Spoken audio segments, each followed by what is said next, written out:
Бүгүн жогорку кеңештин ар түрдүү маселелер саатында депутаттар республика аймагындагы шайлоочулардын социалдык экономикалык маселелерин аткаруу бийлигине жолдошту.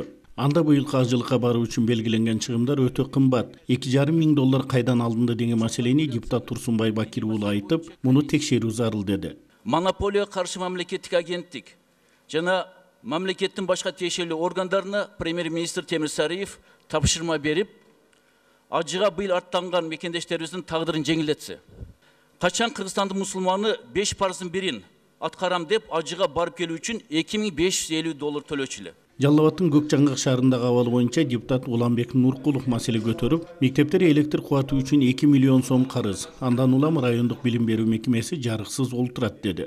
Ошол жерде бүгүнкү күндө мектептердин карызы 2 миллион сом экен. Республикалык бюджеттен каржыланат экен. Районунун имаратынын светин өчүрүшүптүр жакында. Свет жок отурушат.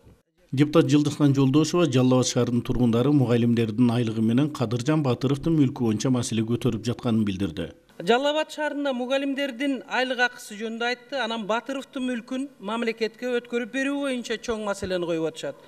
Ушул имаратты Батыровдун Ички иштер министрлигинин жана прокуратурага өткөрүп берсе деп суранып атышат. Баткен областынын аксакалдары президент Алмазбек Атамбаевга ыраазы экендигин депутат Алишер Абдрахманов айтып, жогорку кеңештеги өкүлүнө жеткирип коюуну өтүндү. Менден суранышты президентке Алмазбек Шаршеновичке өтө ыраазычылыгын билдиришип, аксакалдар Баткен областынын 20 жылдан бери болбой жаткан ушу жолдордун оңолгонун, жолдордун салынганын, мектептердин салынып атканын кырештем жетиштүү болуп атат, бирок 20 жылдан бери салынбаган мектептер, жолдор салынып, биз Өзбекстанга, Тажикстанга көз карандысыз жолдордо жүрүп аткандарыбызды ушу аксакалдар ушуну жеткирип койсоңуздар. Мына ушул сыяктуу бир катар билдирүүлөрдөн кийин ар кандай маселелер сааты соңуна чыкканын жыйында алып барып жаткан вице-спикер Надира Нарматова билдиргенде, депутат Жылдызхан Жолдошов ортодогу микрофонго чыгып сөз сурады. Бирок Нарматова убакыт бүткөнүн айтып сүйлөтпөй койду. Мындан улам уруш чыкты.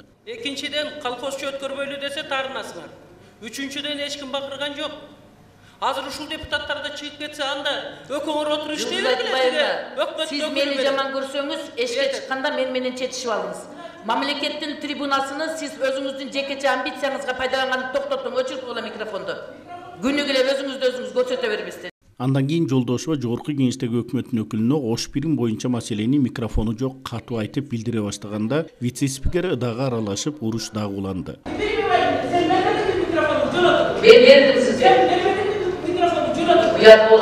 Мына ушулардан кийин Нарматова Жолдошова кечэтен бери колхоз башкаруу деп маскара кылып жатканын айтып, жогорку кеңештин регламент комитетине анын жүрүм турумун кароо үчүн расмий кайрылуу жасады. Каныбек Темиров, 7 канал, Бишкек өкүлчүлүгү.